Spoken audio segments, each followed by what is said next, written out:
अस्सलामुअलैकुम रहमतुल्लाहि व बरकातहू।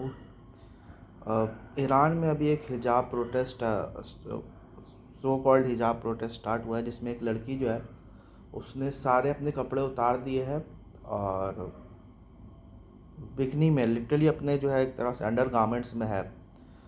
तो इस पर जो है एक पर्सपेक्टिव ये देना था कि आप अगर जो है कभी भी कोई भी चीज़ जो है आप अगर फोर्स करोगे किसी के ऊपर, तो उसका नतीजा ये होगा कि वो जो है पूरी की पूरी कौम जो है वो रेबल हो जाएगी।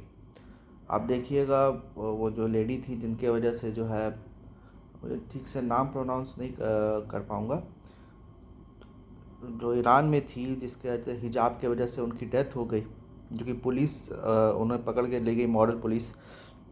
सबसे पहली बात कि इस्लाम में मॉरल पुलिसिंग नाम की कोई चीज़ ही नहीं होती है, क्योंकि कुरान जो है एक्सप्लिसिटली ये बात कहता है कि फ़ज़क्किर इन्नमा अंत मुज़क्किर लस्त अलैहिम बिमुसैतिर, कि ज़िक्र करो। रसूलुल्लाह सल्लल्लाहु अलैहि वसल्लम को बोलता है कि ज़िक्र करो, मतलब वाज़ और नसीहत करो। रसूलुल्लाह सल्लल्लाहु अलैहि वसल्लम को बोला जा रहा है कि वाज़ और नसीहत करो, तुम नसीहत करने वाले। इन्नमा अंत मुज़क्किर लस्त अलैहिम बिमुसैतिर, कि तुम उन लोगों के ऊपर दरोगा बना के नहीं भेजे गए हो। तो जब रसूलुल्लाह सल्लल्लाहु अलैहि वसल्लम जो है वो दरोगा बना के नहीं भेजे गए हैं, तो फिर आम आदमी की क्या औकात है कि वो जो है दूसरों को बताएंगे कि क्या करना है क्या नहीं करना है। आप एडवाइस दे सकते हो, कोई मेरे से आके पूछेगा कि अगर कोई लड़की बिकनी पहन रही है, तो मैं तो सीधा बोलूँगा कि इस्लाम से हिसाब से ये जायज़ नहीं है, ये एक हराम अमल है। ठीक है, पब्लिक प्लेसेस पे आप जो है बिकनी अपनी पैर या जो भी हो आपका, कोई भी ऐसी जगह जो कि पब्लिक प्लेस, अगर आप घर में क्या कर रहे हो किसी को कोई इससे लेना देना नहीं है। घर में भी जो है अगर आप हस्बैंड के सामने पहन रहे हो तो कोई दिक्कत नहीं है, लेकिन अगर आप पब्लिक प्लेसेस पे आप पहन रहे हो या फिर आप ऐसे ही कोई ऐसे बीचेस पे पहन रहे हो जहाँ पर और भी लोग मौजूद है, ख़ासकर जो है दूसरे जेंडर लोग मौजूद है, तो बिल्कुल ये हराम अमल है। लेकिन अगर कोई लड़की ऐसा करती है, तो क्या मेरा ये हक बनता है कि मैं ज़बरदस्ती जाके उसको रोकूं? देखो, पब्लिक प्लेसेस पे कोई आदमी न्यूडिटी फैलाता है तो वो बेसिकली पब्लिक का नुकसान कर रहा है। पब्लिक ऑब्ससेनिटी पे तो सब जितने भी ममालिक है सब मुत्तफिक है कि ये चीज़ नहीं होना चाहिए। लेकिन कोई बंदा अगर प्राइवेट प्लेस में भी ये काम कर रहा है, तो अगरचे ये हराम है, लेकिन किसी और को ये अथॉरिटी ही नहीं मिलती कि उसको जाके वो रोके, क्योंकि वो जो है किसी और का नुकसान नहीं कर रहा है। ठीक है। और ये चीज़ जो है हिजाब का जो इशू है, हिजाब का जो इशू मुझे अब लग रहा है वो इसलिए पैदा हुआ है क्योंकि हिजाब जो है एक मेल ईगो प्रॉब्लम है। आई एम सॉरी टू से कि एक मेल ईगो प्रॉब्लम बन गया है। हिजाब जो है वो कोई जो है, मतलब अब फीमेल से रिलेटेड रहा ही नहीं है। अब सबसे ज़्यादा अगर रिलेटेड रहा है हिजाब को लेकर, तो वो जो है वो मेल से रिलेटेड है, क्योंकि जितना ज़्यादा हम लोग मेल्स को या मेन को देखते हैं कि वो बोलते औरतों को हिजाब पहनने के लिए, उतना ज़्यादा तो वो खुद अपनी आँखों की हिफाजत नहीं करते। According to traditional school of thought, वो लोग, ये चीज़ तो है ना कि मर्द अपनी आंखें आंखें बचा के रखेगा। कुरान में तो ये बात एक्सप्लिसिट है कि मर्द जो है अपने आंखों को जो है ये करके रखेगा।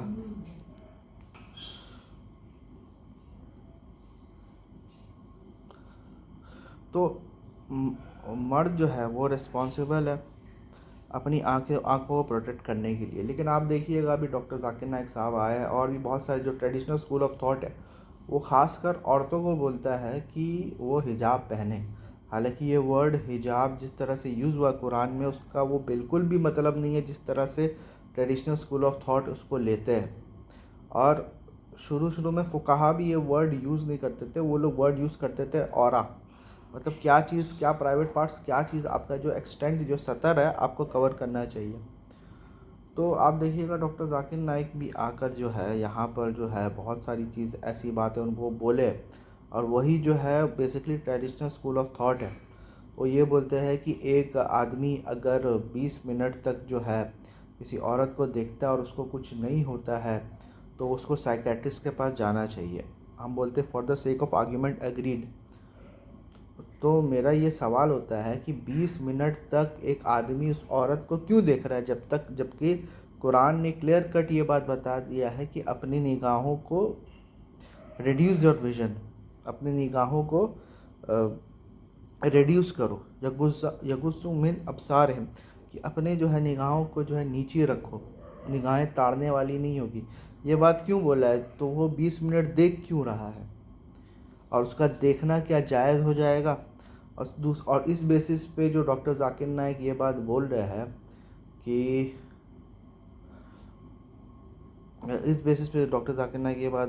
हैं कि किसी भी औरत को जो है वो मीडिया में नहीं आना चाहिए, क्योंकि वही 20 मिनट कोई आदमी अगर औरत को देखेगा तो उसको जो है ये होगा। तो उस हिसाब से देखा जाए तो डॉक्टर जाकिर नाइक को भी मीडिया में नहीं आना चाहिए, क्योंकि कुरान जो है मर्दों को भी औरतों को भी बोलता है कि अपने निगाहें नीचे करें। तो अगर आप ये बोलते हो कि कुरान मर्दों को बोला है निगाहें नीचे कर दें और कुरान औरतों को बोला है निगाहें नीचे कर दें, तो औरत और मर्द आपके लॉजिक के हिसाब से दोनों को मीडिया में नहीं आना चाहिए। क्योंकि आप अगर ये करिएगा, आप अगर जो है ये अगर आप मीडिया में आइएगा और तो औरतें अगर आपको देखेंगी तो उनको भी कुछ होगा, जिस तरह से आपको होता है 20 मिनट में जो हलचल वाला आपने ये बात बताया, तो उस हिसाब से फिर आपको भी नहीं आना चाहिए, वही लॉजिक फॉलो करना। तो इस पर आप बोलिएगा कि नहीं ये औरत की ज़िम्मेदारी है कि वो जो है गद्दे बसर करे, तो उसी तरह डॉक्टर जाकिर नाइक साहब ये मर्द की ज़िम्मेदारी है कि वो गद्दे बसर करे। आप कैसे बोल सकते हो? मतलब as long as you be logical and as long as you be just, कि औरत आ सकती है मर्द नहीं आ सकता, ठीक है? ये बात तो आप बोल ही नहीं सकते। या तो आप दोनों पे अप्लाई करो ना, ये गुस्सू मिन अब्सारिहिम में आप दोनों को अप्लाई करो, किसी एक के ऊपर अप्लाई करना ये बात जो है बिल्कुल गलत है। तो अनफॉर्चुनेटली हमारा जो ट्रेडिशनल स्कूल ऑफ थॉट है, हमारे जितने भी फुकाहा है वो ज़्यादातर मर्द रहे हैं और उन्होंने मर्द होने का फ़ायदा बहुत जगह उठाया है। जितनी भी लीनियंसी है वो अपने ऊपर दिया गया है, अय्याशी जो है वो खुद करना है।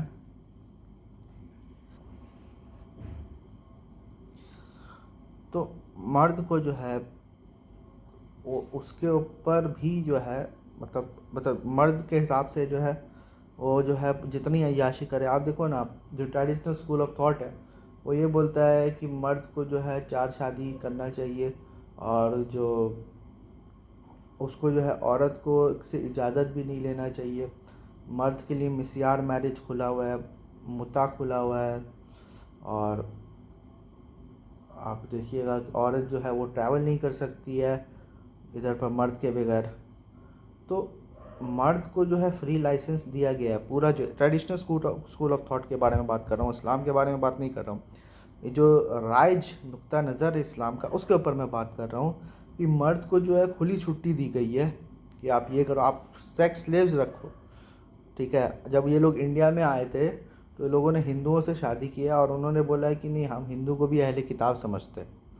तो ये हलाला का जो कॉन्सेप्ट है, तो उसमें तो मर्द का देखो क्या लीनियंसी, कि आप जो है ट्रिपल तलाक दो, आपकी तो बीवी गई, ठीक है, अब हम आपकी बीवी से एंजॉय करेंगे तब जाके वो हलाल होगी। यही हलाला का कॉन्सेप्ट है ना, जो कि राइज है, जो कि हनफी फिक में या फिर जो लोग प्रैक्टिस किए थे जिस टाइप हलाला, जो लोग हलाला सेंटर बनाए थे। मैं कुरान की बात नहीं कर रहा हूँ, कुरान में तो कुछ और ही बोला गया है, ठीक है, लेकिन जो राइज जो प्रैक्टिकल जो हलाला होता है वो तो इसी टाइप से होता है।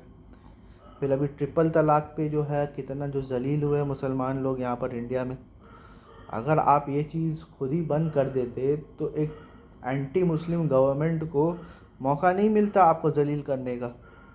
यहाँ पर मुझे ऐसा लगता है कि अहले हदीस का भी दोष है, क्योंकि अहले हदीस का तो वही मौक़िफ़ है कि 3 तलाक जो है एक मजलिस में एक होती है। तो कम से कम यहाँ पर भी बोलना चाहिए था ना, लेकिन नहीं, आप लोग जो है ना यूनिटी के चक्कर में, भाई देखो एक बात याद रखना, ये जितने भी लोग यूनिटी यूनिटी बुलाते हैं ना, तो हमेशा याद रखना कि आज के डेट पे यूनिटी सिर्फ कुरान पे हो सकती है और किसी के ऊपर नहीं हो सकती है। और अहले हदीस भी ये चीज़ मानता है कि अ, कुरान के हिसाब से ट्रिपल तलाक गलत है। तो कोई बंदा अगर कुरान को जो है के हिसाब से अगर एंटी मुस्लिम गवर्नमेंट भी बोलती है ये बात, तो वो चीज़ बात मानना चाहिए।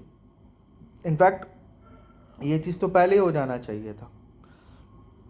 ठीक है, तो अनफॉर्चुनेटली क्योंकि हमारे जो राज फुका है, जो राज मौलवी है, वो जो है औरतों के पर्दे के कायल है और जितनी भी पाबंदियां हैं वो औरतों के ऊपर लगाते हैं।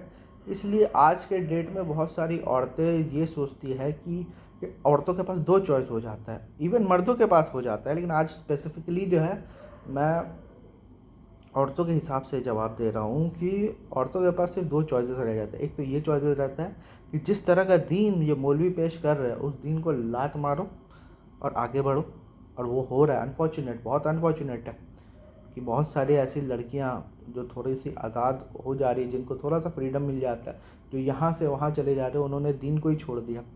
होना तो ये चाहिए था कि वो मौलवी को छोड़ देते, ये नुक्ता नज़र को छोड़ देते और थोड़ी सी तहकीक कर लेते कि कोई और अल्टरनेट ओपिनियन भी इसके ऊपर मौजूद है कि नहीं। तो उन्होंने दीन ही छोड़ दिया। और दूसरा ऑप्शन ये रहता है कि क्या दीन वाकई जो है हिजाब के ऊपर बोलता है, जो आम औरत के ऊपर क्या सिर्फ हिजाब फ़र्ज़ है या सिर्फ ये wives of prophet peace be upon him के ऊपर फ़र्ज़ है। तो मैंने बताया है, और बहुत सारे स्कॉलर्स में आज के डेट में, उसमें से जो नए स्कॉलर्स हैं, अभी प्रॉब्लम ये हो जाती है ना, लोग जो है ये बोलते कि अरे ये सब तो नया आ गया है, 14 साल से जो लोग जो है इस्लाम समझे है, क्या वो क्या गलत समझे, वो क्या पागल थे। तो मेरा उनसे ये सवाल है कि जो 2000 साल से क्रिश्चियन लोगों ने जो बाइबल समझा है, क्या वो पागल है? क्या 4000 साल से हिंदू लोग ने वेद जो सीखा है, क्या वो पागल है? लेकिन जब तुम दावत देने जाते हो तो उनको रेफरेंस देते हो बाइबल का, उनको रेफरेंस देते हो वेद का, तब तुम्हारा ये क्वेश्चन कहाँ हो जाता है कि इतने सारे पंडित क्या पागल है, इतने सारे प्राइस्ट क्या पागल है, इतने करोड़ों में लोग जो फॉलो कर रहे हैं एक रिलीजन जो तुम्हारा नहीं है, वो क्या पागल है? क्या सारे लोग सिवाय तुम्हारे पागल है? तो भाई आप क्या जवाब देते हो? आप यही जवाब देते हो ना कि भाई आप दलाइल को देखें, आप किताब को देखें। तो उसी तरह से ये जो डॉक्टर जाकिर नायक बोलते हैं I am a student of Islam and comparative religion, ये जो सेल्फ क्लेम्ड स्टूडेंट जो वो अपने आप को बोलते हैं, ठीक है, तो इन इस चीज़ का सर्टिफिकेट उनको कहाँ से मिला? किसने दिया है उनको सर्टिफिकेट? ये तो सेल्फ क्लेम्ड है ना, ये तो अपने खुद पढ़ के जो है और फिर जो है दावत के काम के लिए उन्होंने ये काम किया। तो मेरा ये सवाल उठता है कि तो उसी आज जो कुछ नए स्कॉलर्स ये बात बोल रहे हैं कि हिजाब ये चीज़ नहीं है, तो हो सकती है भाई 2000 की। अभी आप देखो, अभी ज़्यादा रिसेंटली आप देख लो, पहले मैं जब पैदा हुआ था, जब मस्जिद जाता था, it was hard to find any man without a cap. It was hard to find any man without a cap. जितने भी लोग थे सब टोपी पहन के नमाज़ पढ़ते थे। टीवी वगैरह में भी जो मुस्लिम्स दिखाते थे टोपी और दाढ़ी में भी दिखाते थे, चाहे इंडिया के हो या बाहर के हो। ठीक है, टोपी और दाढ़ी जो है वो फ़र्ज़ था मुस्लिम के ऊपर, जब नमाज़ पढ़ रहे हो तो टोपी तो रहता था। लेकिन आज के ज़माने में आप देखो, हार्डली कितना 2-3 डिकेड गुजरा है ना। और पहले तो टी शर्ट और जीन्स में मस्जिद आना को हराम समझा जाता था, बोला जाता था कि ये यहूद नसारा का ड्रेस है। ठीक है, और आज देखो, आज आप टी शर्ट पहनो, जीन्स पहनो, जो पहनो, आप ज़्यादातर मॉस्क में, सिवाय अगर कोई बरेलवी मॉस्क नहीं हो या फिर एकदम कट्टर कोई मॉस्क नहीं हो तो अलग बात है, लेकिन ज़्यादातर मॉस्क में आप जो है बिना टोपी के आप जो है नमाज भी पढ़ सकते हो, बिना टोपी के पूरे दिन आप रह भी सकते हो। तो मैंने जहाँ तक ये कहा कि और ये चीज़ खुद जो है फतावा है शेख बिन बाज का, ये जो है कल्चर है कि मर्द पर, लेकिन ये सेम चीज़ जो है उन्होंने औरतों के बारे में नहीं कहा। वो बोले नहीं नहीं नहीं, ये तो एकदम कंपलसरी है। तो आप और कदीम फ़िक़्ह में जाओगे ना, तो वही जो है तशद्दुद जो है आपको मर्दों के लिए भी दिखेगा। वो लोग भी एक चीज़ बोलते हैं कि पहले मर्दों को भी जो है एकदम सर ढाँकना, मतलब ऐसा कर दिया गया था, इतने फ़ज़ाइल हो गए थे कि कोई भी बंदा अगर सर नहीं ढकता था तो उसको जो है अ, उसकी गवाही कबूल नहीं करते थे। ये मर्दों की बात हो रही है, औरतों की तो आप छोड़ ही दो। और दूसरा ये कि शेख यासिर कादी मेरे को बताते थे कि जब वो मदीना में थे तो वो हर चीज़ में टॉप आते थे, लेकिन कभी भी खुतबा देना होता था तो वो किसी अरब को चूज़ करते थे जिसका, और आप उधर बिना सर के बिना टोपी के तो भूल जाओ, उधर तो आपको टोपी पहनना ही पड़ता था। तो ये एक कल्चरल इम्पोजिशन है मुस्लिम फ़ुक़हा का, मुसलमान का। ये एक कल्चरल इम्पोजिशन है कि वो अरब को कल्चर को दीन समझ लिए। ये सबसे बड़ी प्रॉब्लम है कि वो अरब के कल्चर को दीन समझ लिया, और ये दीन जितना भी उनको नाफिज करना है ना, सब दूसरों पर करना है, खुद पर नहीं करना। आप खुद पे कर दो, दूसरे पर छोड़ दो। अगर आपका दीन जो है, आपका जो रिलीजियस अंडरस्टैंडिंग है फितरत के मुताबिक होगा, इजी होगा, तो लोग भी फॉलो करेंगे। अगर फितरत के मुताबिक नहीं होगा और इजी नहीं होगा तो लोग फॉलो नहीं करेंगे। लेकिन प्रॉब्लम ये आ जाती है कि आप जो है, ये जो मजहबी फ़िक्र है हम लोगों का, ये सबसे बड़ा ज़िम्मेदार है मज़हब को, रिलीजन को कि कोई को बदनाम होने के लिए। ये सबसे ज़्यादा ज़िम्मेदार है, इसके अलावा कोई भी जो है इतना ज़्यादा ज़िम्मेदार नहीं है। तो मैं वही कहता हूँ कि औरतों को भी चाहिए कि दीन को पढ़े और हर एक एक ओपिनियन का जायज़ा ले। उस ओपिनियन का सिर्फ जायज़ा नहीं ले जो आपके यहाँ तसलसल से चल रहा है, उस ओपिनियन का भी जायज़ा ले जो कि नया ओपिनियन है। ठीक है, वो माइनॉरिटी ओपिनियन होगा, ज़्यादा से ज़्यादा क्या होगा, आपको ये लगेगा कि उसकी दलील जो है बहुत कमज़ोर है, आप दलाइल से उसको रद्द कर दो। इल्म की दुनिया में जज्बात की कोई जगह नहीं होता। कुरान भी ये बात कहता है कि दलाइल से जो है लोग ज़िंदा होते हैं और दलाइल से जो है ख़त्म हो जाते हैं। तो हम लोग को भी जो है ना दलाइल से पूछना चाहिए मुसलमानों से, जो ये मानते हैं कि हिजाब जो है फ़र्ज़ है मुस्लिम औरतों पे, तो वो क्या है, कौन सी आयत है। वही सूरह नूर और सूरह अहज़ाब की आयत है, उसमें तो वो बात बोली नहीं गई है जो बात जो है आम तौर पे मुस्लिम्स बोलते हैं। ज़्यादातर मुस्लिम्स, ज़्यादातर जो मजहबी लोग जो है, मुस्लिम बुलाना भी कभी कभार ना अच्छा नहीं लगता इन लोगों को, जिस तरह का इन लोगों का हरकत है। तो मैं मजहबी लोग इन लोगों को बुलाता हूँ, क्योंकि ये लोग खुद भी डायरेक्टली अपने आप को जो है मुस्लिम नहीं बन बुलाते। ये लोग अपने आप को देवबंदी, बरेलवी, अहले सुन्नत वल जमा और इस टाइप के अलकाब जो है देते हैं। तो भाई उसी से तुम्हारा तारुफ कराते हैं ना, जिस चीज़ को तुम अपने लिए पसंद करते हो। मुस्लिम तो एक ऐसा पर्सन है कि जो अल्लाह के यहाँ जो सबमिट कर दे, बस इतनी सी क्राइटेरिया है। और कोई एकदम लंबा चौड़ा क्राइटेरिया नहीं है जिस तरह से बताया जाता है आम तौर पे। तो ये एक मेल ईगो प्रॉब्लम है, इससे ज़्यादा और कुछ भी नहीं है। दीन हया सिखाता है। और देखना, ये सबसे ज़्यादा जो ये लोग बात करते हैं ना हिजाब के बारे में, आए दिन जो है कितने सारे ऐसी खबरें आ जाती है, कमेंट सेक्शन में आप पढ़ लो किसी के भी, आप कोई भी ये चीज़ है, उसी में वो लोग एक्सपोज हो जाते हैं। लोग दूसरे लड़कियों को देखते ताड़ते हैं, लोग रेप करते हैं, मॉलेस्ट करते हैं, पीडोफीलिया करते हैं, होमोसेक्सुअलिटी करते हैं। ज़्यादातर जो सेक्सुअल क्राइम्स है उसमें कौन इन्वॉल्व होते हैं, वो मैन इन्वॉल्व कर होते हैं। और सिर्फ इन्वॉल्व ही नहीं होते, वो जो है विक्टिम को ब्लेम करते हैं कि सामने वाले बंदा जो इस टाइप का कपड़ा पहना हुआ था। मेरे को एक बताओ कि कोई आर्मी अगर अटैक करती है कहीं पर और उनके जो लोगों को जो है रेप करती है, तो वो क्या कपड़ा देखती है, कौन बुर्का पहना हुआ कौन बुर्का नहीं पहना हुआ है। और अभी के जो बहुत सारे ऐसे इस्लामिक कंट्रीज़ है जैसे दुबई है, उन्होंने अल्हम्दुलिल्लाह रिलैक्स किया है, तो क्या क्राइम बढ़ गई है। दुबई जो है वर्ल्ड का सेफेस्ट सिटी माना जाता है, और वहाँ पर लोग कुछ भी पहन सकते हैं। मैं लड़कियों के बारे में बात करता हूँ, कुछ भी पहन सकते हैं वहाँ की लड़के या लड़कियाँ। लड़कों का तो बात नहीं, तो लड़कियाँ कुछ भी पहन सकते हैं, फिर भी वो सेफेस्ट सिटी है। और भी बहुत सारी जगह है, हम लोग के यहाँ मुंबई है, साउथ है, वहाँ पर कितने मॉलेस्टेशन के केस आते हैं। उतने मॉलेस्टेशन के केसेस तो वो, या कभी कभार उससे ज़्यादा तो आपको सो कॉल्ड मुस्लिम कंट्रीज़ में भी आ जाते हैं। तो अगर आपका यही क्राइटेरिया है, इससे रेप प्रिवेंट होता है, और एक तो इसका कोई साइंटिफिक एविडेंस भी नहीं है। ये बात अलग है कि औरत और मर्द दोनों को एक अच्छा लिबास पहनना चाहिए जो कि शर्मगाह की हिफाजत करे। सिर्फ शर्मगाह को ढाके ना, बल्कि शर्मगाह को की हिफाजत करे। इस तरह से हिफाजत करे कि लोग जिना के चक्कर में ना पड़े। इन शॉर्ट मैं बता रहा हूँ कि इस तरह से हिफाजत करें कि लोग जो है ज़िना के चक्कर में ना पड़े। उस तरह से अपने शर्मगाह की हिफाजत करनी चाहिए। लेकिन ये लोग क्या करते हैं, ये लोग जो है एक यूनिफॉर्म जो है मुसलमान औरतों के ऊपर फोर्स कर देते हैं। कुछ मान लेती है, जो कुछ नहीं मानती है, और कुछ जो है दीन छोड़ के चले जाते हैं। ये सब दीन के हिसाब से हो रहा है। तो हमेशा हमेशा ये पावरफुल लोगों को जो है ना चैलेंज करना चाहिए इस मसले में। कहाँ लिखा हुआ है बताओ, तुमने क्या लाद दिया है औरतों के ऊपर, और तुम्हारे मर्द जो है कितने अच्छे हैं, ये बात बताओ ना।